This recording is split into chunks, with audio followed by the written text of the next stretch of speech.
Dios es bueno. Bueno es el Señor. Oye, el himno que cantó Noemí. Cuando ella dijo que iba a cantar al alfarero, yo creía que iba a cantar: a ti, Señor, mi corazón entrego yo. Pongo en tus manos la sustancia de mi ser. Polvo yo soy, mas en tus manos quiero ser. Copa de paz, vaso de fe, un recipiente de tu amor. Transfórmame del barro en copas de gracia, al toque de tus manos, bendita Señor. Canal de bendiciones, corrientes de vida, que apuren los sedientos para salvación. Barro yo soy, el alfarero lo eres tú. Dame la forma con el toque de tu amor. Polvo yo soy, mas en tus manos quiero ser. Copa de paz, vaso de fe, un recipiente del perdón. Barro yo soy, mas en tus manos quiero ser.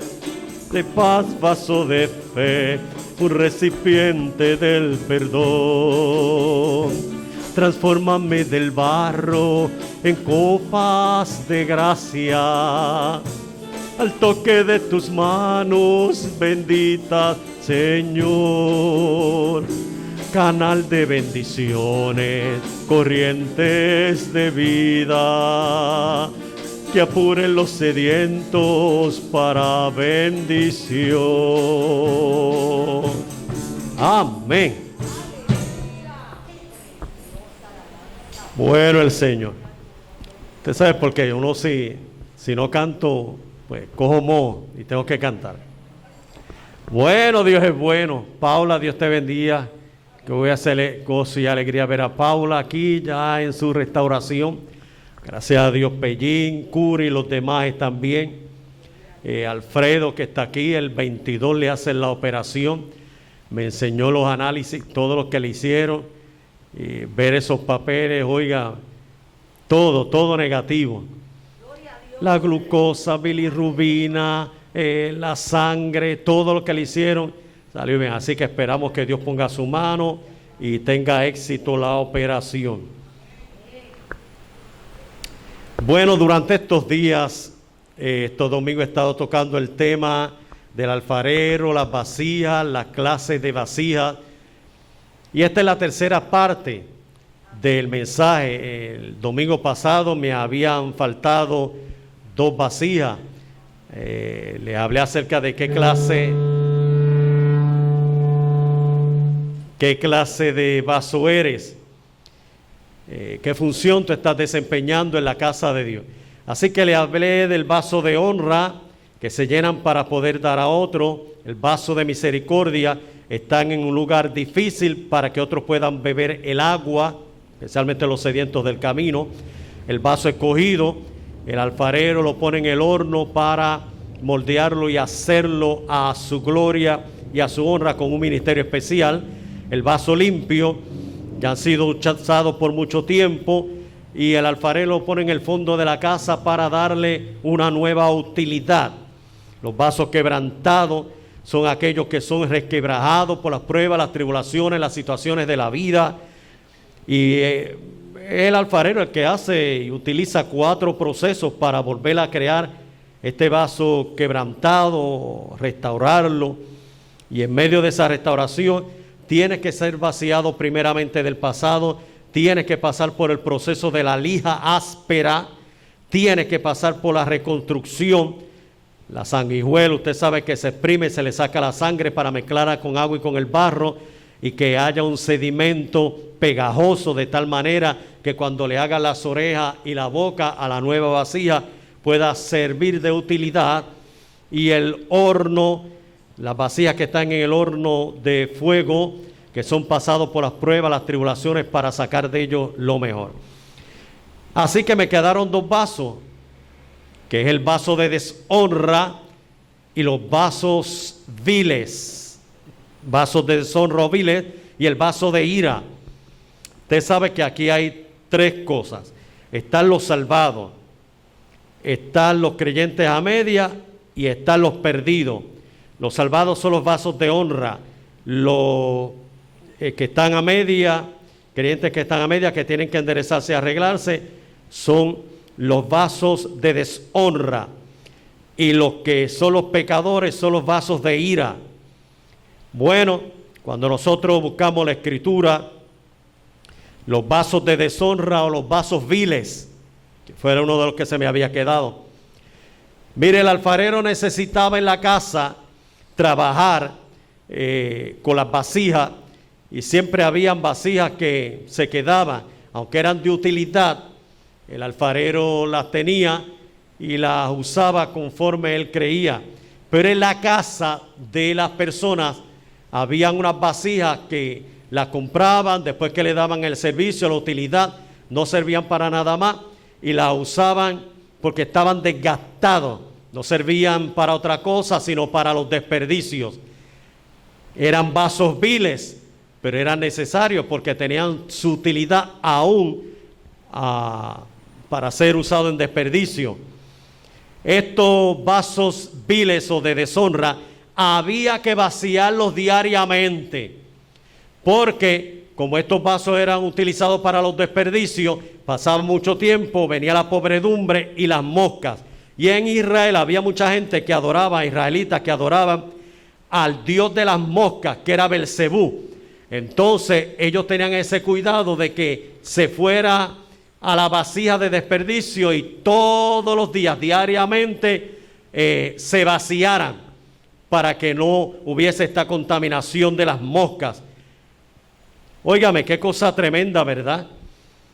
Porque tarde o temprano los vasos viles de deshonra van a llegar las moscas. Se dejan los desperdicios, llegan las moscas. Y cuando nosotros buscamos la Escritura y vemos esto de las moscas, dice que las moscas muertas hacen heder el perfume del perfumista. Y las moscas muertas son aquellos vasos de deshonra o vasos viles que de una forma u otra tienen esos desperdicios y no se vacían y llegan las moscas. La crítica, la murmuración, los malos reportes, los chismes, los odios, los rencores, los resentimientos. Y es posible que todo esto se encierre en esta vasija de deshonra, pero es necesario vaciarlas diariamente para no guardar esa basura. Y la Biblia nos dice que nosotros todos los días tenemos que venir a la presencia del Señor y vaciarnos para llenarnos otra vez, para que no lleguen las moscas. Usted no puede meter en su corazón, no puede permitir en su corazón y en su mente la crítica, la murmuración, los resentimientos, los odios, los rencores y toda esa serie de cosas que tarde o temprano van a hacer que su vasija no sea de utilidad sino vil. Estas cosas traen las moscas que tarde o temprano traerán malestar a la casa. Así que el israelita se preocupaba en vaciarla y limpiarla para que no haya esa influencia del mal de las moscas. Y por último están los vasos de ira, que según Romanos 9:20, el Señor ha preparado unos vasos de ira para el día del juicio. Estos son los vasos de ira que son llevados a la casa del alfarero. Necesitaban ser restaurados y después de pasar por los procesos se volvían a romper. En el mismo lugar muchas veces se rompía que anteriormente lo habían hecho. No pasaban la prueba de fuego, resistían la obra del alfarero. Estos vasos de ira se rompen muchas veces y el alfarero tiene que otra vez volver a mirar qué se puede hacer con este vaso. Los vasos de ira son aquellos que el alfarero trató y trató y trató de restaurar, pero finalmente resistieron la prueba de fuego y no resistieron el horno. Estos vasos de ira, mire lo que sucedía. En Jerusalén, Jason, había una montaña, una colina, que el alfarero iba y cogía estos vasos que estaban requebrajados, rotos, no resistieron el horno, no resistieron la prueba. El alfarero trató y trató y trató, y mire que el alfarero trata de hacer lo posible por restaurarla, aún sea con la sanguijuela, pero trató y trató y trató, y esta vasija no resistió. El alfarero dice, ya no se puede hacer nada más con ella. Coge y se va y se sube a la montaña arriba y comienza a tirar las vasijas de despeñadero abajo. Esos son los vasos de ira, no tenían arreglo, y el alfarero los lanza desde la colina de la montaña. Cuando llegaban abajo se despedazaban en pequeños pedazos de barro. Si ya estaban rotos, se terminaban de romper. Y abajo lo que había era pedazos de barro, de tiesto, de vasijas rotas que no se podía hacer nada.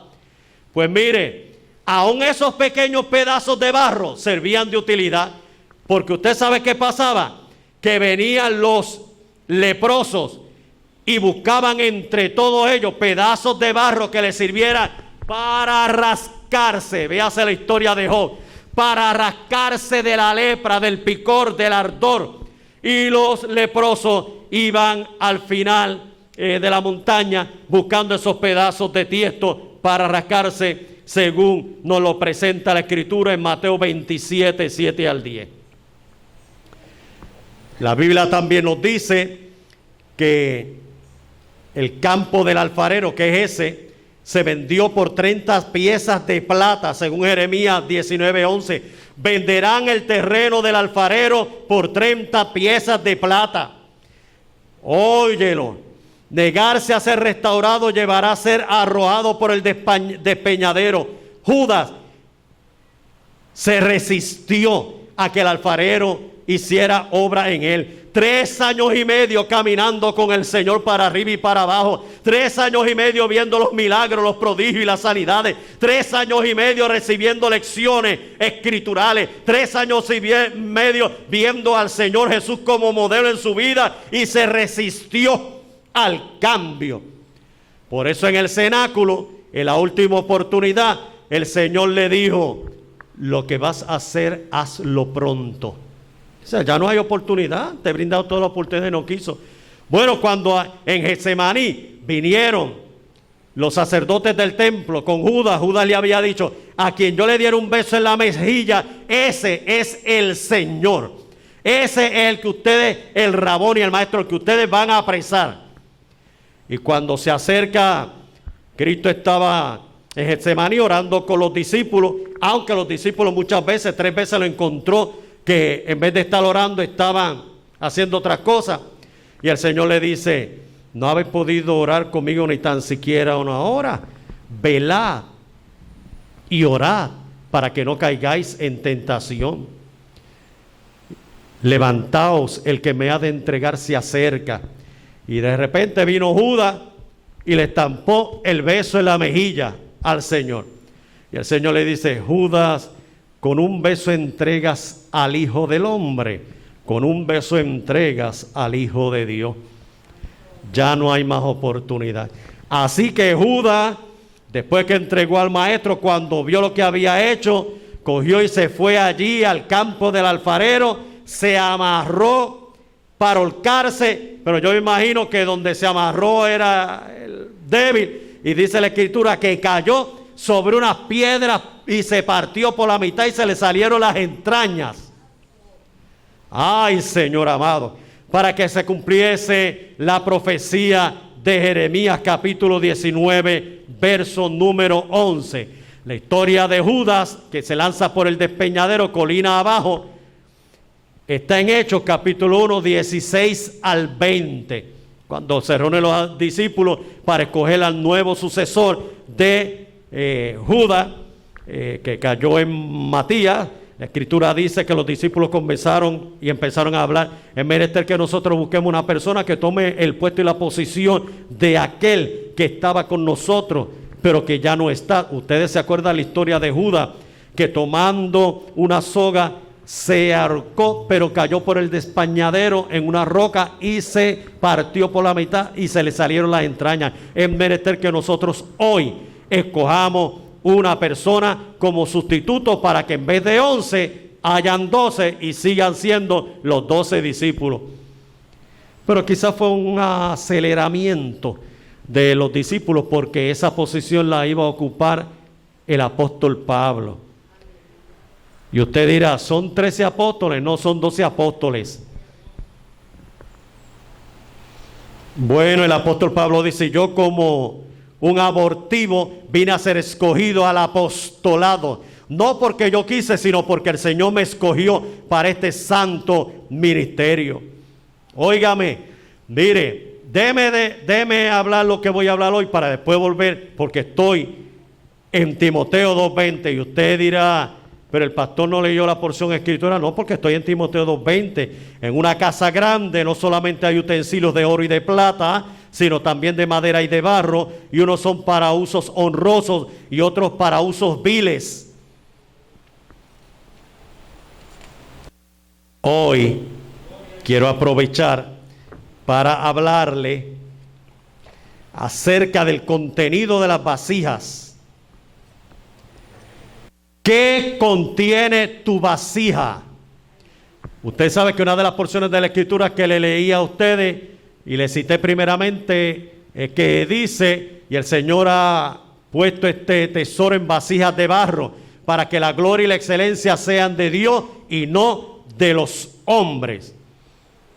Nosotros ahora, después que el Señor nos ha transformado y nos ha cambiado esta vasija de barro, este pedazo de barro, de arcilla, el Señor lo moldeó en la rueca como alfarero, nos dio la forma y nos hizo una vasija de utilidad para la gloria de su nombre. Somos recipientes, somos vasijas del Señor. ¿Qué contienen las vasijas? Bueno, número 1, contienen aceite. Vuelvo y le cito Segunda de Reyes 4, del 4 al 6. Dice la escritura que Eliseo ve a una mujer de los hijos de los profetas. Lea la historia para que usted vea. Allí llegó la unción del Señor. Bueno, déjeme leerle algo para que... Una mujer de las mujeres de los hijos de los profetas clamó a Eliseo diciendo, tu siervo mi marido ha muerto y tú sabes que tu siervo era temeroso de Dios y ha venido el acreedor para tomar los 2 hijos míos por siervo. Y Eliseo le dijo, ¿qué te haré yo? Declárame qué tienes en casa. Y ella le dijo, tu sierva ninguna cosa tiene en casa, sino una vasija de aceite. Y él le dijo, ve y pide para ti vasijas prestadas de todos tus tesoros, de todos tus vecinos, vasijas vacías, no pocas. Entra luego y enciérrate tú y tus hijos, y echa en todas las vasijas, y cuando una esté llena, ponla aparte. Y se fue la mujer y cerró la puerta, encerrándose ella y sus hijos, y ellos le trajeron las vasijas, y ella echaba el aceite. Cuando las vasijas estuvieron llenas, dijo a uno de sus hijos, ¿tienes algunas otras vasijas? Y él le dijo, no hay más vasijas. Entonces, en ese momento, cesó el aceite. Qué cosa tremenda. El varón de Dios vino, el profeta de Dios, con un mensaje contundente. Esta mujer había perdido a su marido y ahora estaba por perder sus 2 hijos, porque lo que estaba establecido era que si había una deuda con un acreedor y no había dinero para pagar, se tenía que llevar los hijos de la casa para que sirvieran al acreedor y pagara la deuda. Así que esta mujer estaba sumamente entristecida. Había perdido a su marido, era una viuda, y ahora iba a perder a sus 2 hijos. Mas tampoco tenía nada en la casa, no había nada. Así que el profeta de Dios llega con una palabra contundente, una palabra para tocar, para bendecir esta casa, esta familia, esta vasija de aceite que representa el Espíritu Santo. El Espíritu Santo es el que llega para consolarte, para ayudarte, para darte fuerzas para seguir hacia adelante. Cuando en tu vida hay pérdida, hay dolor, hay sufrimiento, hay necesidad, el Espíritu Santo llega para llenar todo tu vida, tu vasija, de tal manera que el Señor se pueda manifestar. llena de aceite las vasijas y ponlas aparte. Lo más que me fascina de esta porción es que le dice el profeta: métete en el cuarto y enciérrate tú y tus hijos y comienza a llenar las vasijas de aceite. No puede haber aceite, no puede haber presencia de Dios, no puede haber unción de Dios si no te encierras en el aposento alto, si no te encierras con Dios, si no empiezas a clamar y a pedir hasta que la presencia de Dios baje del cielo. La única manera para recibir aceite en nuestra vasija es que nos escondamos con Dios. Hermano, este es tiempo de escondernos con Dios, este es tiempo de apartarnos con Dios, este es tiempo de separarnos con Dios, este es tiempo de estar aparte de la presencia de Dios, a los pies del Maestro, para que seamos llenos de su presencia. Tanta crisis, tanto dolor, tanta pandemia, tanto coronavirus, tantas palabras negativas que estamos escuchando en nuestros medios. Necesitamos estar en su presencia para recibir el refrigerio del Espíritu Santo, para recibir la presencia del Espíritu Santo, el que nos consolaría, el que te ayudaría, el que te abrigaría en los momentos de dolor y en los momentos de necesidad. Llena tu vasija de aceite. Hay vasijas que el Señor las llena de aceite y las pone aparte porque tienen utilidad en la casa. Gente llena de la presencia del Señor que servirá para ir donde está la necesidad y suplirla. Gente llena de la presencia del Señor que llegarán a otros con palabras, aleluya, reconfortantes, con palabras, aleluya, de amor, con palabras de bendición. Habían vasijas llenas, pero habían vasijas vacías. Mire, según Jeremías 14:3. Y voy a leerle para que podamos entender. Jeremías 14:3 cita así la escritura: palabra de Jehová que vino a Jeremías con motivo de la sequía. Se enlutó Judá y sus puertas se despoblaron. Se sentaron tristes en la tierra y subió el clamor de Jerusalén. Los nobles enviaron sus criados al agua, vinieron a las lagunas y no hallaron agua. Volvieron con sus vasijas vacías. Se avergonzaron, se confundieron y cubrieron sus cabezas, porque se resquebrajó la tierra por no haber llovido en el país. Están confusos, están tristes los labradores, cubrieron sus cabezas y hay llanto. Vasijas vacías. La historia revela que en un tiempo de sequía en Israel, los nobles mandaron a los criados a buscar agua a las lagunas, a los ríos, a cualquier cosa, y no encontraron nada y regresaron con las vasijas vacías.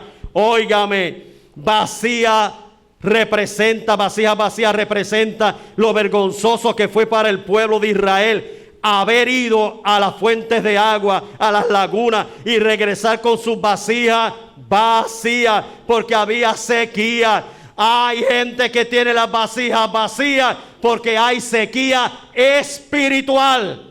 No tienen relación con Dios, no se comunican con el Señor, no buscan del Señor y sus vasos están vacíos. No basta con decir que yo soy del Señor, no basta con decir que yo acepté al Señor, no basta con decir que yo vengo al templo, no basta con diezmar y ofrendar. Hay que tener una relación y comunión estrecha con el Señor que te salvó, el que pagó el precio en la cruz del Calvario. Los nobles enviaron sus criados y no encontraron agua. Regresaron con las vasijas vacías. Y las vasijas vacías, dice que se avergonzaron, se confundieron, cubrieron sus cabezas. Había luto, había dolor, había llanto, porque no había agua. Sequedad espiritual. Cuando hay sequedad espiritual, algunos creyentes están confusos, algunos creyentes están avergonzados, algunos creyentes tienen sus cabezas cubiertas, que habla de luto, del vacío. Algunos están confundidos. Mi hermano, si llega la confusión, si llega el problema, la dificultad, y no está la vasija llena de la presencia del Señor, claro que sí, están vacíos. Gente que está vacía. Apocalipsis capítulo 3, el mensaje de la iglesia de la Odisea.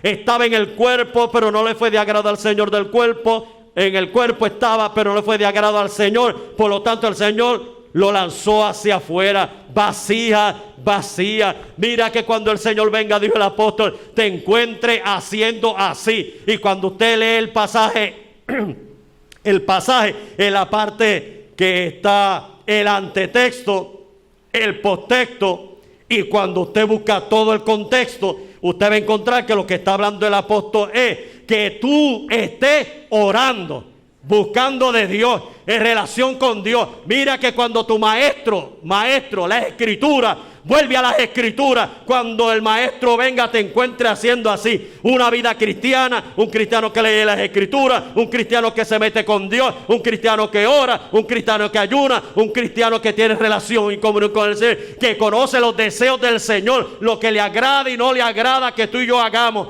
Es una vasija que el Señor quiere cuando Él venga llena, pero hay vasijas vacías. Cada persona y cada creyente sabe cuando hay vasijas vacías. Usted sabe las expresiones que van dejando en su camino. Yo era, yo estaba, yo pertenecía, yo sentía, profetizaba, danzaba, hablaba lengua, cantaba, predicaba, proclamaba, había debate de texto. Yo hacía pasado, no es el pasado. El pasado ya quedó atrás y no se puede hacer nada. Es el ahora, el aquí y el ahora. ¿Qué estás haciendo? ¿Cómo está tu relación con Dios? ¿Cómo está tu relación con el alfarero vasija de barro? El Señor un día te va a llamar a cuenta. Y si la vasija no es correcta, se lanzará por el despeñadero, que no es otra cosa, que hay gente que se van y otros que se quedan.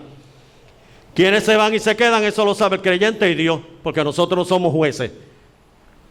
Pero nuestro compromiso es proclamar y predicar la palabra de tal manera que cada creyente sea una vasija que contenga, aleluya, el tesoro de Dios y sea útil en la viña. Mire, otra de las tinajas o de las vasijas es la de vino.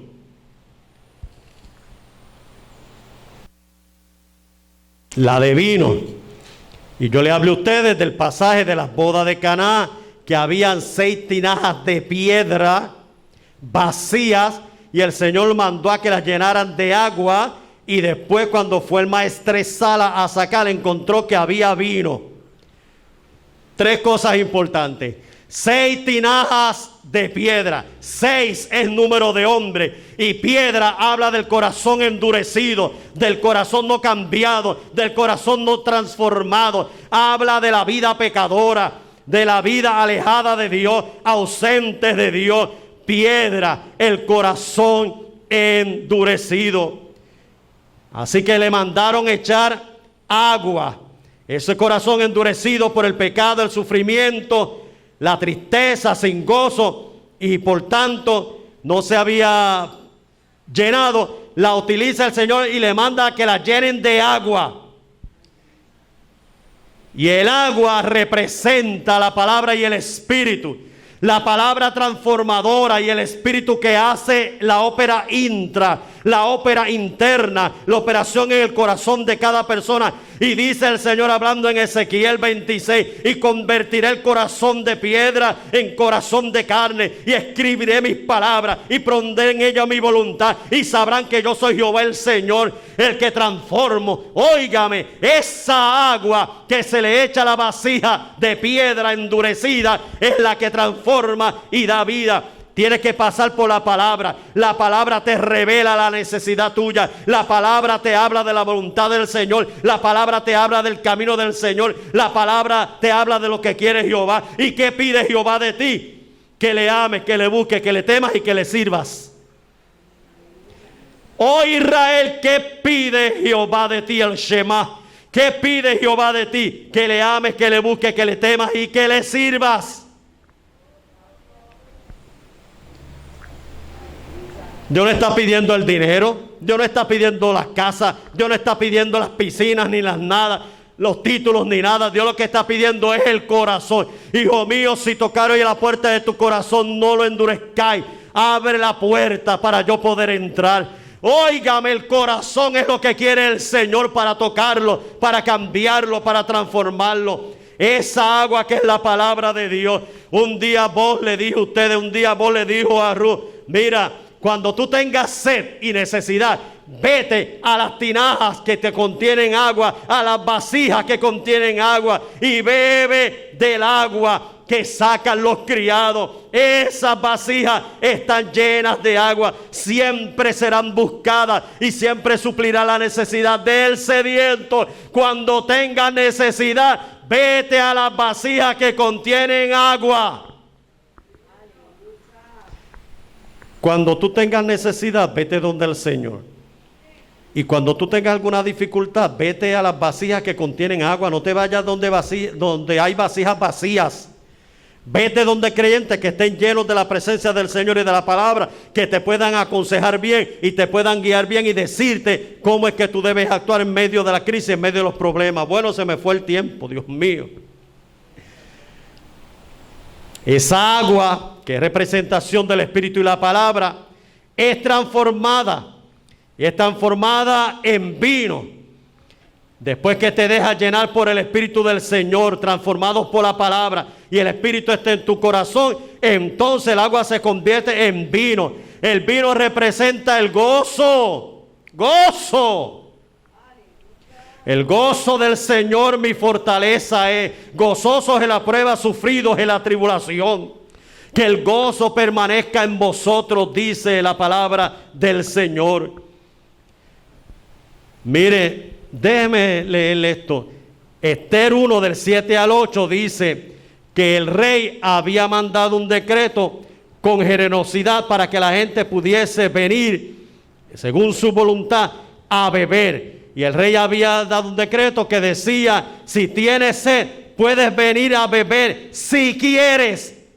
Según la voluntad de cada cual se puede acercar. Todo es si tú quieres. Si no quieres acercarte a beber, pues no te acerques. Pero todo es si tú quieres. El rey ha dado un decreto con generosidad. El rey da en abundancia. Los corazones endurecidos como la roca es un corazón transformado y Dios lo llena de gozo.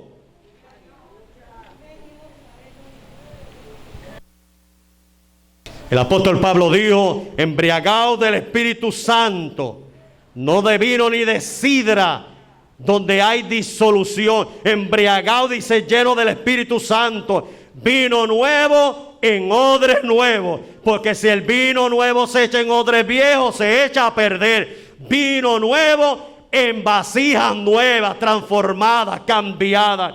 Oiga, qué tremendo. La otra es una vasija de harina.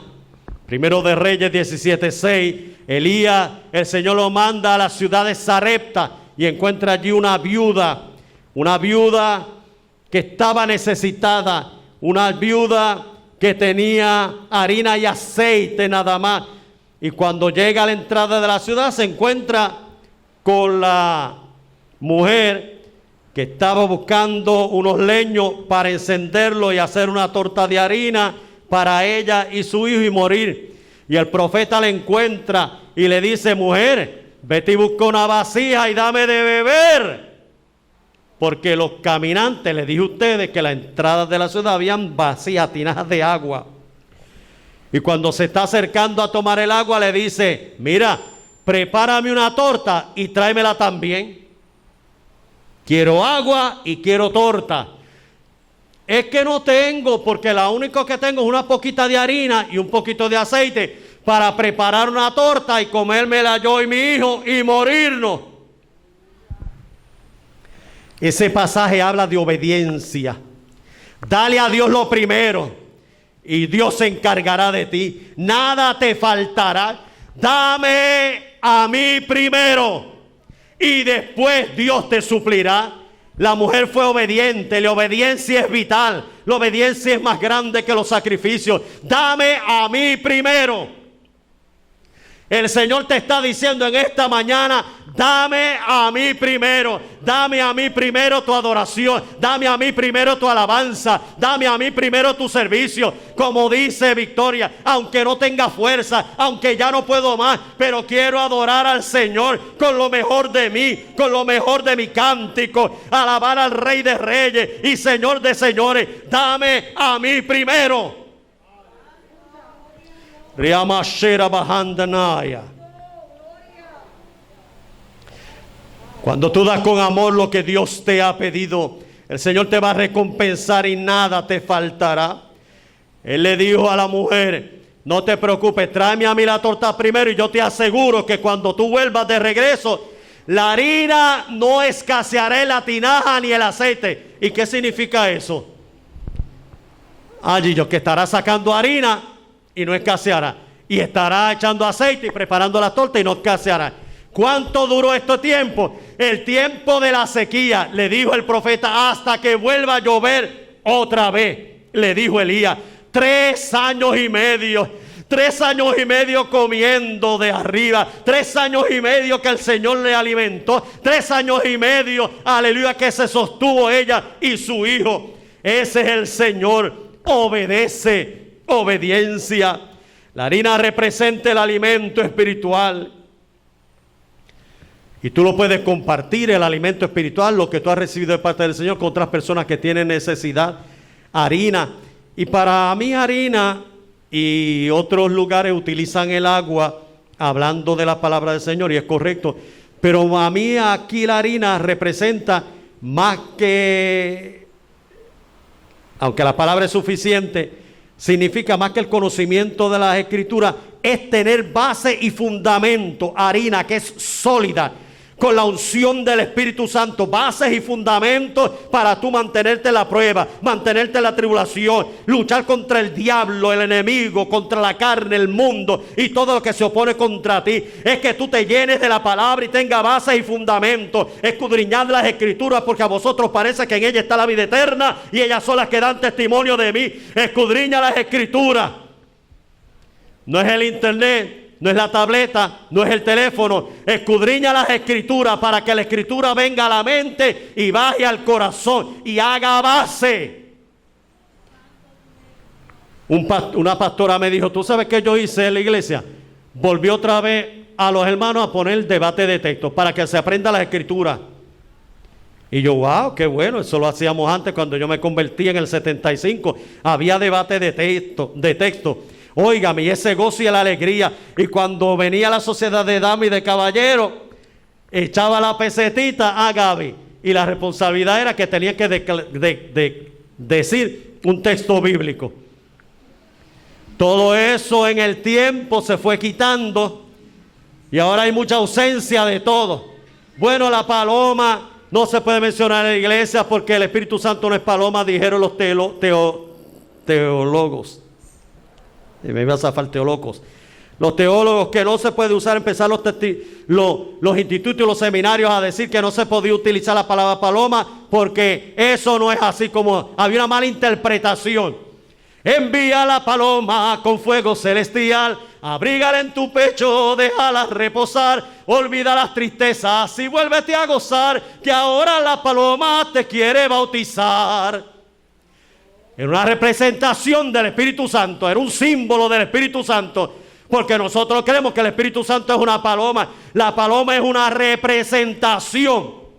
Lo que es viento, lo que es paloma, lo que es aceite, una representación del Espíritu Santo. Después siguieron con que no, el diablo no se puede mencionar en la iglesia. Corre, corre, Satanás, corre, corre y date prisa, corre, corre, Satanás, corre, corre, date prisa, que allá viene mi Jesús para darte una paliza, que allá viene mi Jesús para darte una paliza. Los demonios no se aguantan a la presencia de Dios, los demonios no se aguantan a la presencia de Dios. No, eso no se puede hablar en la iglesia, porque el diablo en la iglesia no se puede manifestar. Pero ¿quién está diciendo que el diablo se está manifestando en la iglesia? Es un simbolismo y nosotros entendemos que la única forma de vencer al enemigo es así. Peleando, luchando, batallando. Esconde al enemigo, esconde el pecado, esconde el infierno, esconde las tristezas y todo eso. Entonces empezaron a venir los de la superfe a decir que el que estaba en pecado, que el que estaba enfermo estaba en pecado. Hasta que el papá del superfe murió de cáncer, ahí se le acabó la teología y se fue y no se sabe ni dónde está. No, hermano, hay que escudriñar la escritura y tenemos que tener base. Come la harina, ten base y fundamento. Yo creo en Dios, que se ha manifestado en la persona de su Hijo Jesucristo para salvar al mundo y vendrá de nuevo con gran gloria y gran poder. Creo en el Espíritu Santo que bautiza a la iglesia y santifica a la iglesia y prepara a la iglesia para el arrebatamiento. Creo en la salvación en la cruz del Calvario por la sangre de Cristo para la remisión de mis pecados. Creo en la sanidad divina que fue vertida en la cruz del Calvario según Isaías 53. Por sus llagas fuimos sanados. Hay que volver a las bases, hay que volver a las raíces, hay que volver a la palabra. Cómete la torta. No es que la palabra es muy fuerte, cómete la torta. Es que es muy fuerte la torta, pues cómetela. Para eso se la estaba comiendo Elías y después se tomaba un poco de agua para que le bajara. Bueno, se me acabó. Lo voy a dejar aquí y sigo el domingo. Ay, me faltaron vasos de nuevo pacto, vasos de pergamino, vasos de tesoro, vasos de perfume, vasos de sufrimiento, vasos de amargura, vasos de vinagre. Lo dejo para la próxima. Gloria al Señor. Vasos que contienen cartas, ahí me voy a quedar. En el quinto vaso que contienen cartas. Vamos a orar, vamos a cantar.